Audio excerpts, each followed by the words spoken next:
Baik, silakan Miss Debbie.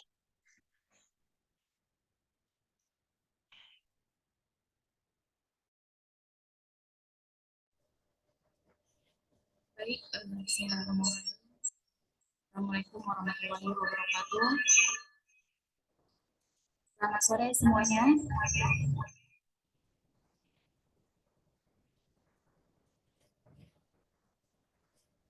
Miss, gimana kabarnya? Sehat?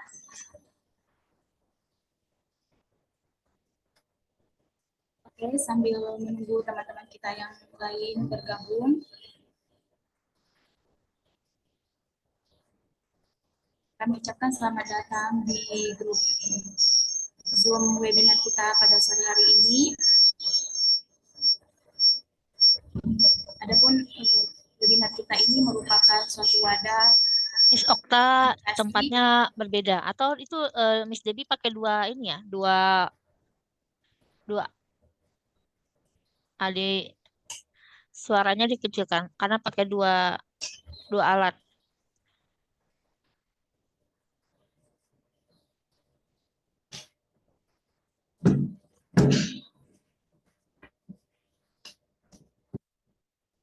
Miss Nida hostnya ya, jadi nanti dilihat kalau ada yang mau masuk.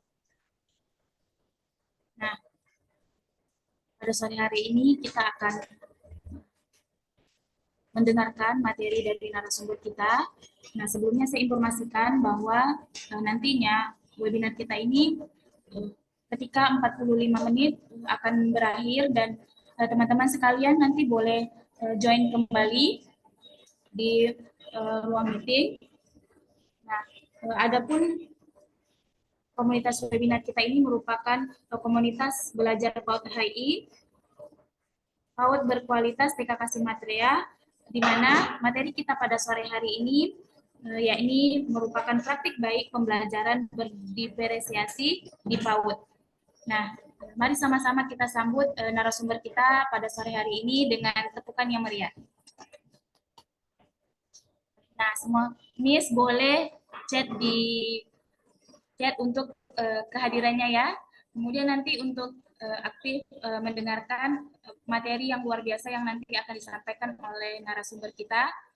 Untuk itu langsung saja kita persilakan kepada narasumber kita yakni Miss Isnida SPD untuk memberikan materi yang pada sore hari ini. Kepada Miss Isnida disilakan. Baik, terima kasih Miss Debbie. Suara saya kedengaran Miss? Ya, terdengar jelas Miss. Saya izin share screen sebentar ya Miss ya. Apakah sudah kelihatan?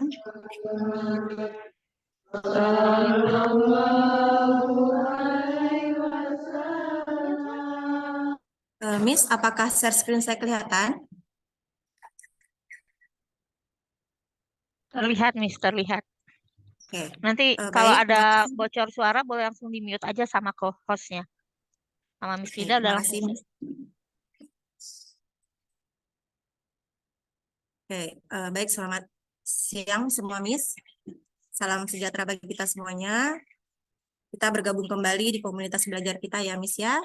Di komunitas belajar PAUD HI, PAUD berkualitas TK Kasih Matria. Di sini hari ini adalah kesempatan bagi saya untuk berbagi apa yang sudah saya jalankan di kelas terkait pembelajaran berdiferensiasi. Mudah-mudahan nanti apa yang saya bagikan ini dapat bermanfaat bagi kita semuanya. Mohon maaf jika nanti ada penyampaian saya yang kurang tepat. Adapun judul praktik baik yang ingin saya bagikan hari ini adalah pelaksanaan pembelajaran berdiferensiasi melalui model kain batik, yang merupakan akronim dari kata kreatif, aktif, inovatif, bermakna asik, dan holistik. Praktik baik ini sebenarnya sudah pernah saya bagikan pada saat mengikuti lomba Memwaksa.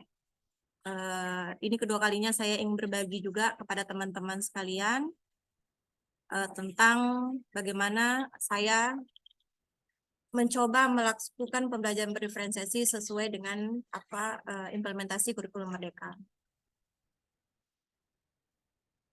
Yang paling melatar belakangi saya melakukan pembelajaran berdiferensiasi adalah teman-teman juga saling mengetahui bersama ya bahwa di sekolah kita sangat beragam peserta didiknya. Tidak hanya dilihat dari agamanya saja, tetapi dari suku, budaya, dan lain-lain. Melihat banyaknya keberagaman tersebut, saya pun mencoba untuk mengatur strategi bagaimana supaya anak-anak di sekolah TK Kasimetra ini bisa mendapatkan layanan yang optimal, yang disesuaikan juga dengan kebutuhan dan karakteristik mereka. Sekilas saya mengingatkan kembali tentang apa itu pembelajaran berdiferensiasi. Pembelajaran berdiferensiasi merupakan upaya kita sebagai pendidik dalam mengakomodir kebutuhan belajar peserta didik sesuai dengan karakteristik, minat, dan kesiapan belajar mereka. Namun, untuk melaksanakan pembelajaran berdiferensiasi ini, saya rasa sangat butuh strategi ya, butuh perencanaan yang matang supaya dalam pelaksanaannya nanti bisa berjalan dengan baik. Sehingga tidak hanya dilaksanakan saat tertentu saja, namun dilakukan secara keseluruhan dari saat anak pertama kali masuk ke sekolah sampai nanti dia menyelesaikan pembelajarannya di PAUD. Selanjutnya, berikut ini adalah strategi yang saya lakukan dalam melakukan pembelajaran berdiferensiasi. Ada 6 kata di sini yang saya singkat menjadikan batik. Yang pertama itu K, kreatif, aktif, inovatif, bermakna, asik, dan holistik.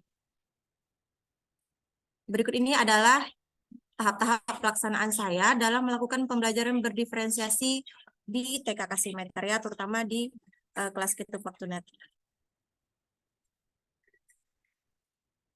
Baik, di awal tahun ajaran baru, kita semua, Miss semuanya, kita sama-sama telah melakukan diskusi terkait persiapan tahun ajaran baru. Kemudian saat melakukan PPDB juga, kita sudah melakukan pemetaan awal atau diagnostik awal kepada anak-anak yang baru mendaftar. Jadi ini sangat penting untuk dilakukan saat anak melakukan pendaftaran di sekolah. Dengan adanya, maaf, share screen saya terstop, Miss.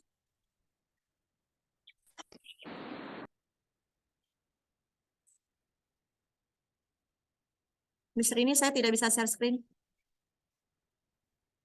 Sebentar ya, ada yang harus di-remove dulu pesertanya.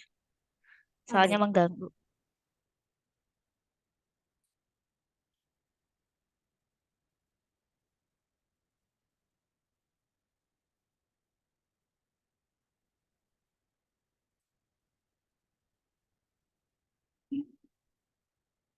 Nanti bantu kalau ada yang mau masuk dilihat dulu ya Miss Nida ya. Kalau dia ada Tadi sudah ganggu. saya remove, Miss. Mungkin masuk kembali. Oke.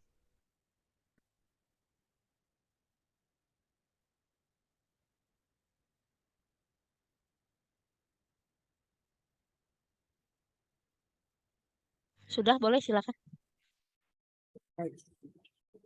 Saya ulangi kembali lagi ya, Miss ya, share-nya. Sudah kelihatan, Miss? Sudah, Miss. Oke, lanjut ya.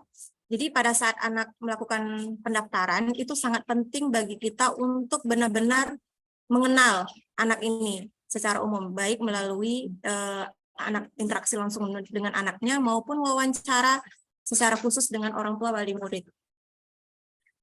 Adapun biasanya saat melakukan interaksi dengan anak ya, saat melakukan pendaftaran, saya ini biasanya melakukan obrolan gitu dengan orang tua. Misalnya anak-anak ini di rumah biasanya menggunakan bahasa apa yang dia sukai, sudah lancar berbahasa Indonesia atau belum. Jadi pertanyaan-pertanyaan sederhana, tapi mungkin ini sangat penting untuk bagaimana nanti anak mengikuti pembelajaran selanjutnya.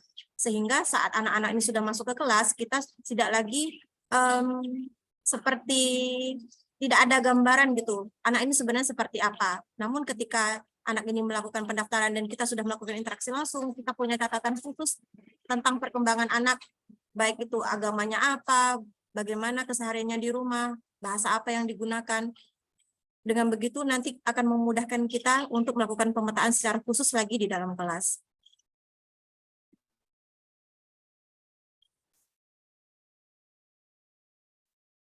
Maaf ya, Miss, sepertinya agak macet ini, nggak bisa lanjut.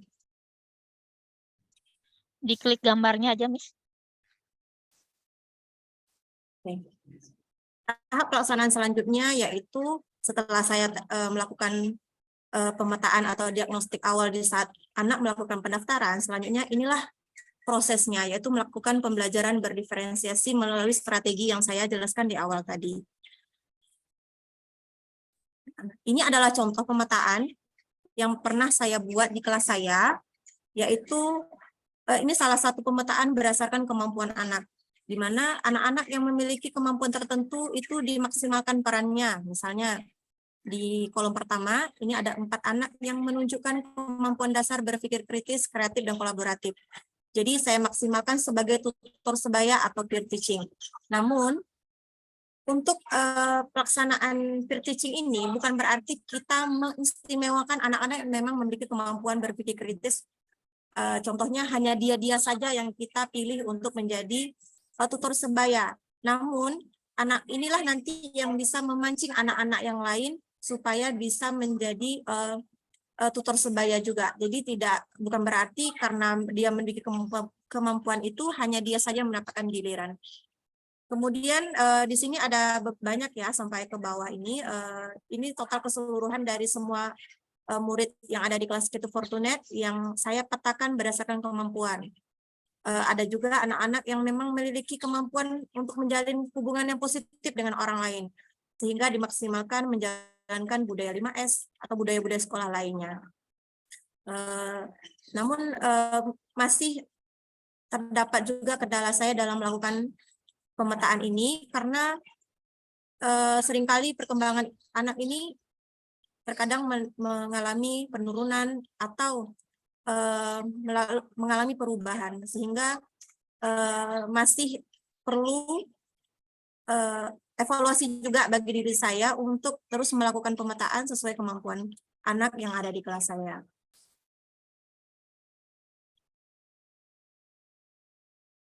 Lanjut.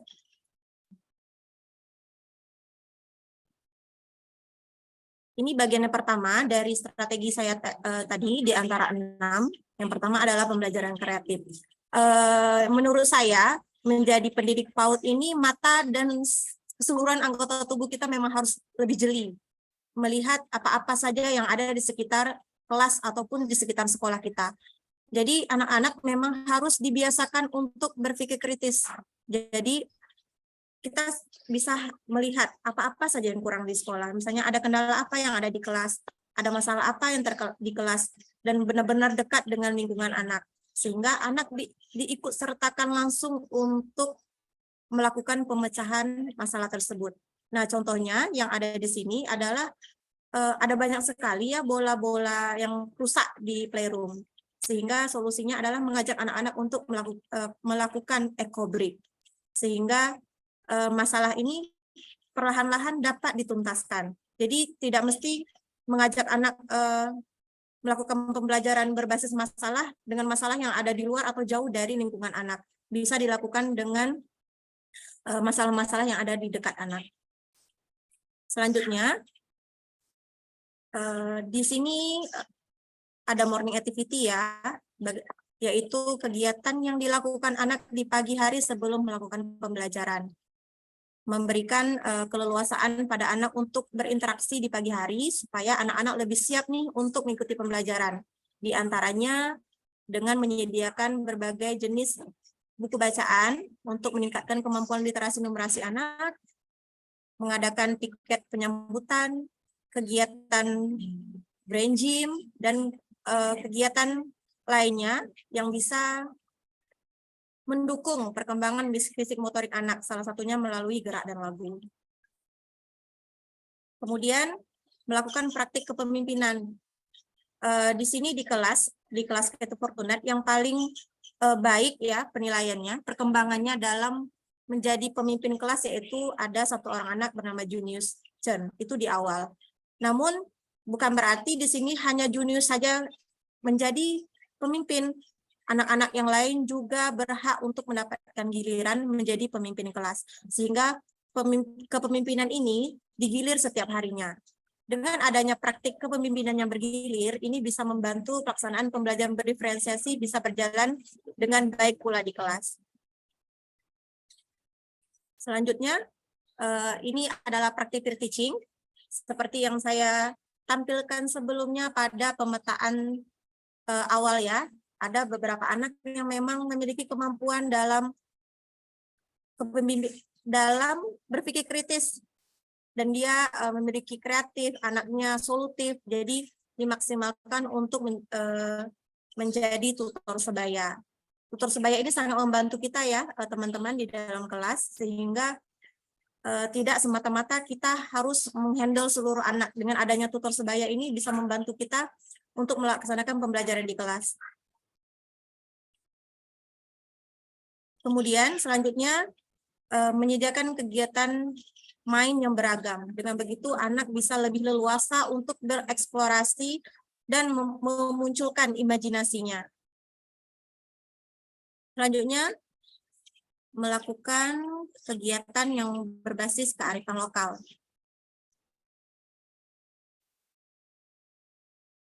Ini masih dalam pembelajaran. Ini sudah poin ketiga ya, Miss ya. Maaf tadi tidak kelihatan. Yang pertama, ini poin kedua. Yang pertama itu adalah kreatif, yang kedua adalah pembelajaran aktif. Melihat anak-anak kita nih yang memang di TKK Simeter ya, banyak sekali anak-anak yang berbeda agama, berbeda suku, berbeda budaya, supaya anak-anak tetap mendapatkan layanan pendidikan sesuai dengan budaya masing-masing, maka pembelajaran berbasis kearifan lokal tetap dilaksanakan di sekolah dengan mengenalkan identitas diri anak sebagai bangsa Indonesia, sebagai warga Selat Panjang, dengan melakukan berbagai kegiatan, diantaranya mengenalkan permainan daerah, mengenalkan makanan khas daerah, kesenian dan pakaian daerah, serta melakukan kegiatan proyek yang berkaitan dengan makanan khas daerah Selat Panjang. Jadi anak-anak memang diajak untuk ikut serta langsung dan terjun langsung berkunjung ke pabrik sagu, sehingga anak-anak memiliki pengalaman langsung dan tidak hanya sebatas hanya diceritakan oleh guru melalui cerita bergambar ataupun media lainnya, namun langsung diajak ikut serta ke tempatnya langsung.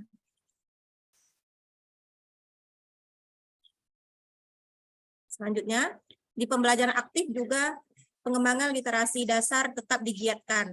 Ada 4 pengembangan literasi yang sudah saya lakukan. Yang pertama adalah literasi dan numerasi. Ini tidak hanya penyediaan buku bacaan di pagi hari saat morning activity, namun juga dilakukan saat kegiatan di kelas sebelum anak-anak memulai pembelajaran.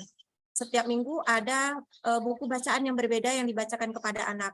Dan jika memungkinkan pula, anak-anak juga mendapatkan giliran untuk menceritakan kembali buku yang sudah didengarnya. Kemudian literasi digital ini juga saya lakukan masih terintegrasi dengan tema pembelajaran. Misalnya jika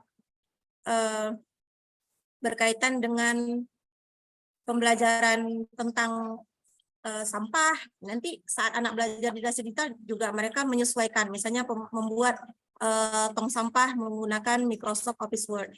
Jadi untuk pembelajaran literasi digital ini dilakukan setiap hari Kamis, yaitu seminggu sekali. Kemudian ada juga kegiatan menabung di sekolah untuk membantu meningkatkan kemampuan sosial finansial anak, serta literasi kewarganegaraan melalui pelaksanaan upacara bendera di setiap hari Senin. Selanjutnya, di pembelajaran aktif juga, ekstrakurikuler masih tetap terlaksana di setiap hari Sabtu melalui kegiatan metrikit.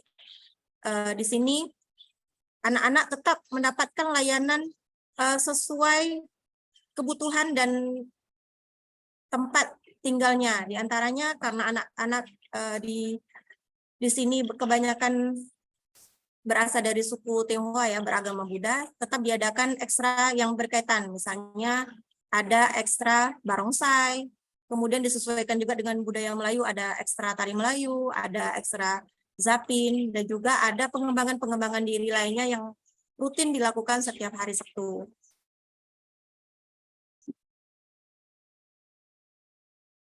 Selanjutnya, di strategi pembelajaran inovatif. Di sini bagaimana peran saya sebagai guru agar dapat melakukan kemitraan dengan berbagai pihak untuk mensukseskan program layanan di sekolah.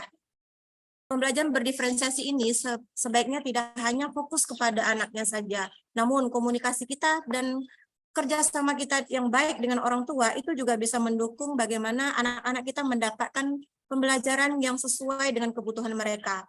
Di sini saya masih aktif melakukan kemitraan dengan orang tua melalui berbagai kegiatan, misalnya melalui kelas inspirasi, paguyuban kelas, komite sekolah, dan orang tua asuh.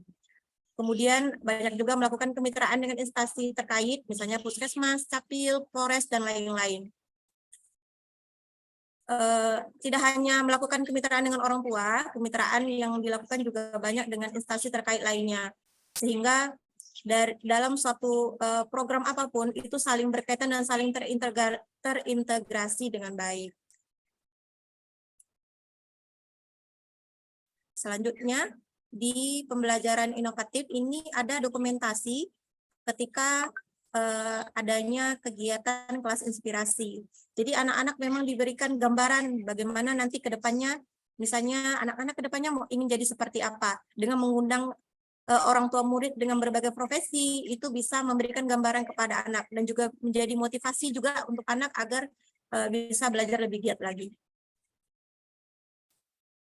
Ini adalah dokumentasi kelas paguyuban, di mana ketika ada kegiatan, orang tua, murid diikutsertakan untuk saling berdiskusi, dan bagaimana supaya orang tua ini tetap dapat mengikuti program di sekolah. Jadi tidak hanya anak yang diikutsertakan, orang tua juga aktif.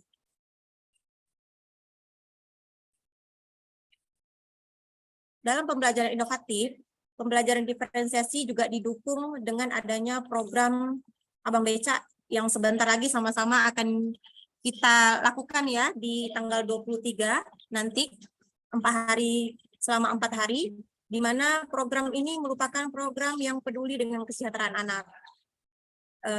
Anak-anak mengumpulkan barang layak pakai, di mana nanti orang tua juga melakukan jual beli ya di kegiatan bazar amal, karena ini adalah kegiatan yang peduli dengan kesejahteraan anak dan tujuannya adalah untuk amal, maka kegiatan ini juga sangat berperan penting dalam mensukseskan layanan program pengembangan anak usia dini holistik integratif di TK Kasih Maitreya. Selanjutnya, pada pembelajaran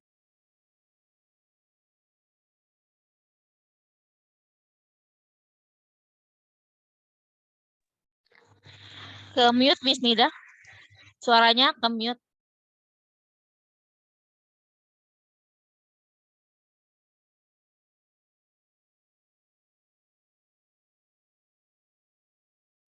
Oke, baik, maaf, kepencet.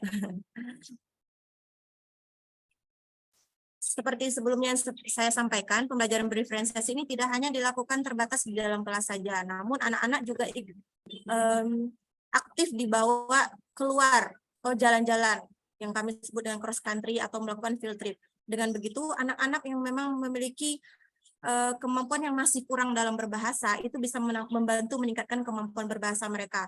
Pengenalan dan pembendaharaan kosakata juga bisa bertambah dengan adanya kegiatan jalan santai di pagi hari.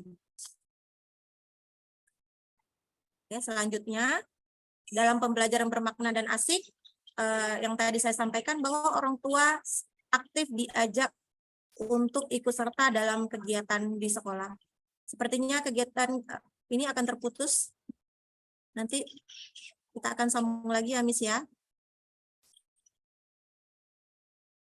Masih ada 10 menit lagi, nggak apa-apa, lanjut dulu. Nah, pada pembelajaran bermakna asik, tidak hanya anak yang diberikan kesempatan untuk mengeksplor diri, tapi orang tua murid juga turut diajak kerjasama. Dengan begini, anak-anak akan merasa lebih aman, lebih merasa dihargai, kemudian interaksi anak dengan orang tua juga bisa bertambah, interaksi kita, guru dan anak maupun orang tua juga bisa lebih meningkat. Sehingga keharmonisan antara guru, anak, dan orang tua bisa lebih tercipta dan lebih bisa meningkatkan hubungan yang positif di lingkungan sekolah. Lanjut. Di sini ada pembelajaran holistik. Nah, memberikan pembelajaran kepada anak secara keseluruhan memang banyak kendala, terutama bagi diri saya. Masih juga sering muncul ya, mungkin hampir setiap hari masih muncul bagaimana saya kadang memberikan pembelajaran pukul rata kepada anak-anak. Padahal kemampuan anak yang ada di kelas dari 19 orang itu kemampuannya berbeda-beda, minat dan bakatnya berbeda-beda. Namun di sini juga tantangan bagi saya untuk tidak melulu mengikuti kemampuan anak. Bagaimana saya berupaya untuk terus memotivasi agar anak-anak memang tetap bisa mengikuti apa yang kita arahkan. Di sini untuk memberikan layanan secara keseluruhan, tetap pengembangan anak usia dini holistik integratif itu harus tetap dimaksimalkan, baik itu dari segi layanan pendidikan, kesehatan dan gizi, pengasuhan, perlindungan, maupun kesejahteraan.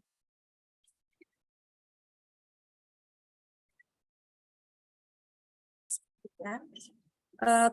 Dalam melaksanakan pembelajaran berdiferensiasi, tentunya tidak semua berjalan sesuai dengan saya harapkan. Apalagi ini merupakan tahun pertama saya melakukan atau menerapkan implementasi kurikulum Merdeka di usia 5-6 tahun ya di kelas K2 Fortunet.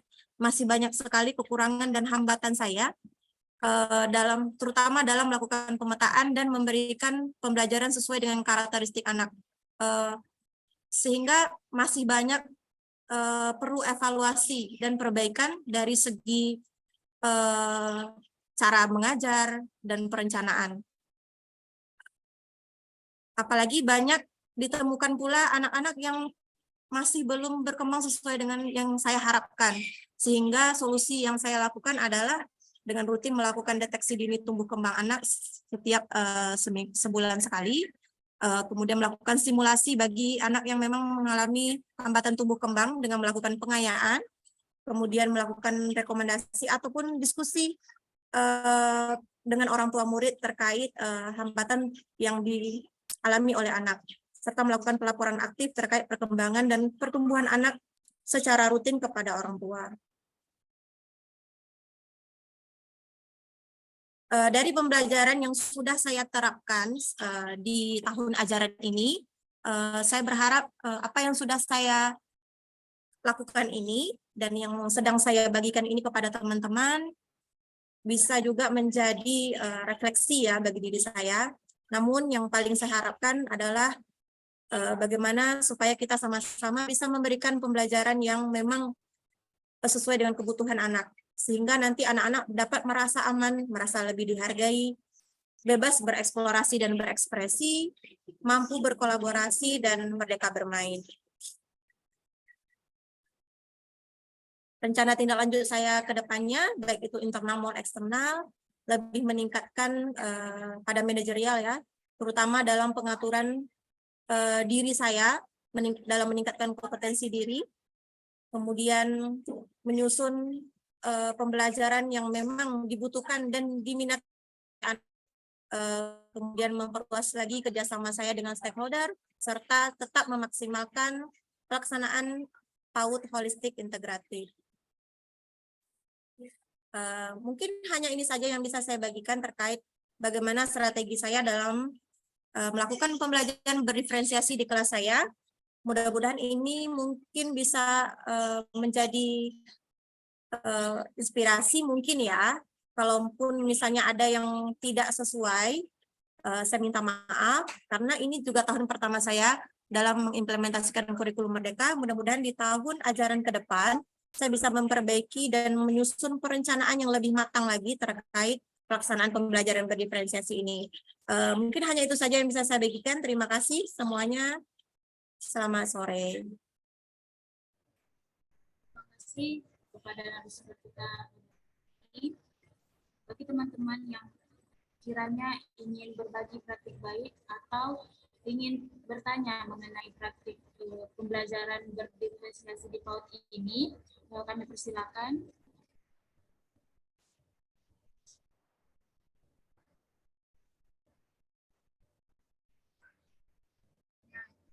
Tadi Ms. Nida juga menjelaskan bahwa praktik pembelajaran berdiferensiasi di PAUD ini beliau menyimpulkan ada yang namanya kain batik, yakni pembelajaran yang kreatif, aktif, inovatif, pembelajaran yang bermakna dan asik, serta pembelajaran yang holistik. Nah, bagi teman-teman semuanya, apakah ada yang ingin ditanyakan mengenai pembelajaran berdiferensiasi ini? Atau juga ingin berbagi praktik baiknya?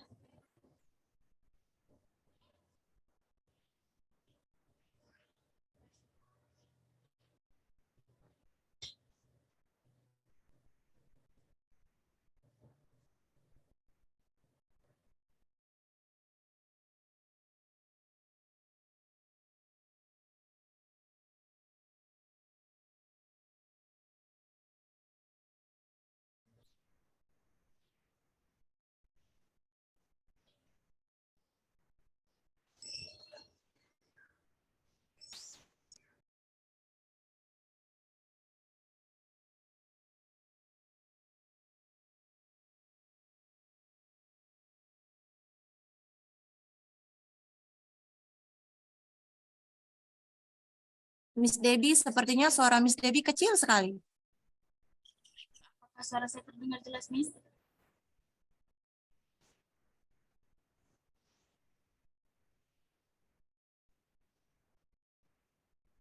Miss Dida, apakah suara saya terdengar dengan jelas, Miss? Kecil, Miss, suaranya kecil.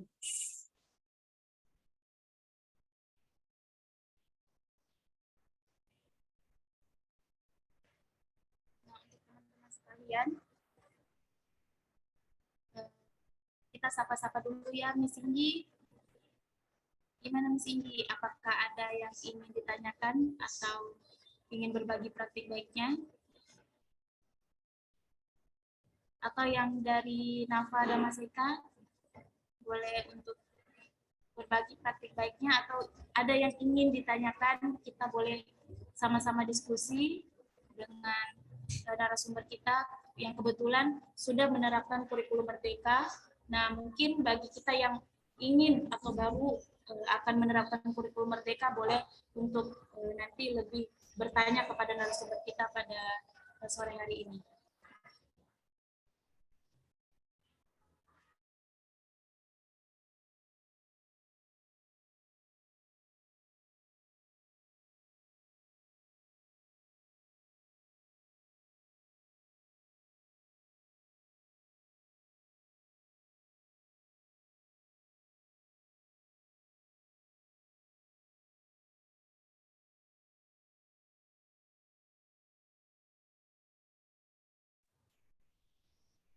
Sepertinya tidak ada yang ingin bertanya ya, Miss Debbie. Oh, saya aja lah, Miss, ya, yang bertanya, Miss. Boleh? Boleh, silakan. Oke. Gini, Miss, saya mungkin masih kurang paham dengan pemetaan anak, Miss. Itu jadi bagaimana caranya kita untuk memetakan anak bahwa dia cocoknya masuk di golongan yang kognitif atau seperti apa. Kemudian nanti setelah kita memetakan anak, bagaimana kita untuk menyesuaikan pembelajarannya dengan yang lain, Miss. Itu aja dulu ya, Miss, ya. Oke, baik Miss Debbie. Kalau berdasarkan pengalaman saya yang pernah saya lakukan, di 3 minggu pertama saat anak mengikuti pengenalan lingkungan sekolah, disitulah momen yang paling tepat untuk saya melakukan pemetaan. Jadi pasti akan kelihatan siapa anaknya yang kooperatif, siapa anaknya. Jadi sambil anak bermain, biasanya tuh saya sambil seperti